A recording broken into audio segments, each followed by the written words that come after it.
Today, we're going to dive into a really powerful Sikh parable, a story inspired by Guru Nanak. And it's one of those simple, beautiful stories that asks a huge question. What does it actually mean to be wealthy? What is real prosperity? This, right here, is the lesson of the river. So the story kicks off with this incredible invitation. Malik, come with me to find true prosperity. It's not just a suggestion, it's a challenge. You have this wise sage calling out a rich merchant, basically saying, let's go on a journey. But here's the thing, they're not looking for gold, they're not looking for land, they're on a quest for something much, much deeper. Now, to really get what's at stake here, you have to understand the setting. The village of Talwandi is in a really bad way. A horrible famine is swept through, and people are suffering. There's misery everywhere. This isn't just a backdrop. It's the crisis that drives the entire story. And right in the middle of this crisis, you have these two men who are polar opposites. On one side, you've got Malik the merchant. He's all about avarice. That's just a fancy word for greed. And eminence, being the big shot. On the other side is Guru Nanak the sage, who is famous for his wisdom, his sagacity, and his incredible compassion.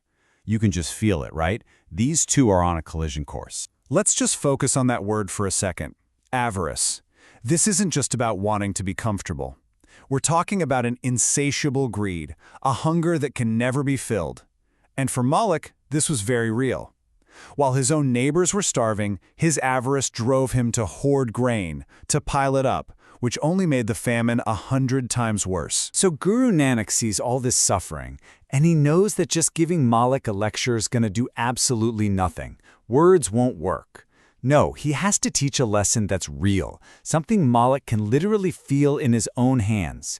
And that's when he says, "Come with me," and the real test begins. And this brings us to the river.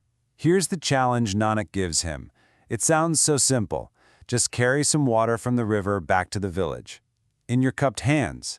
And Malik, full of arrogance, is like, sure, I can do that. But you know what happens next. He tries to scoop it up, and the water just slips right through his fingers. He squeezes his hands tighter, but it doesn't matter. It's impossible.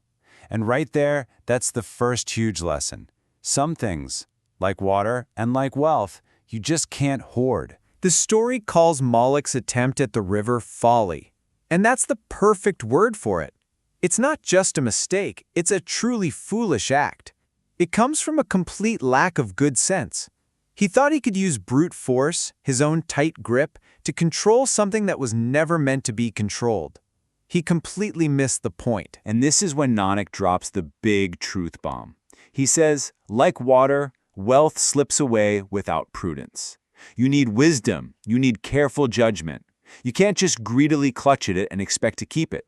The only way to make wealth meaningful, the only way to truly have it, is to let it flow.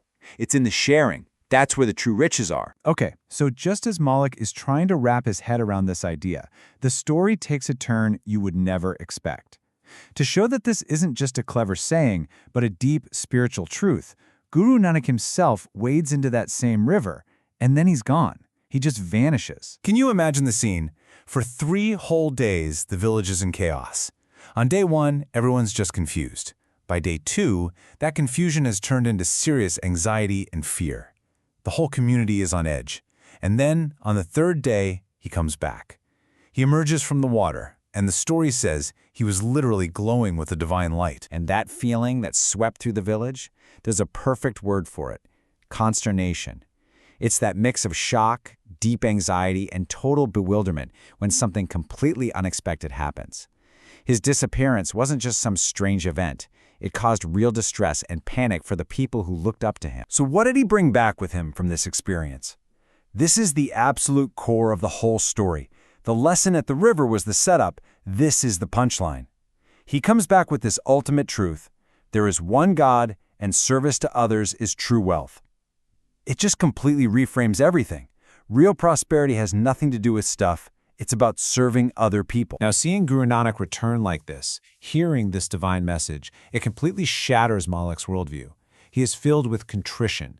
And this isn't just feeling a little guilty. This is a deep, soul-crushing remorse for what he'd done. It's a genuine, powerful need to make things right. And here's the best part.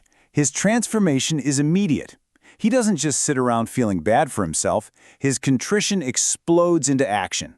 He throws open the doors to his storehouses, the very grain he had hoarded, and he starts giving it away.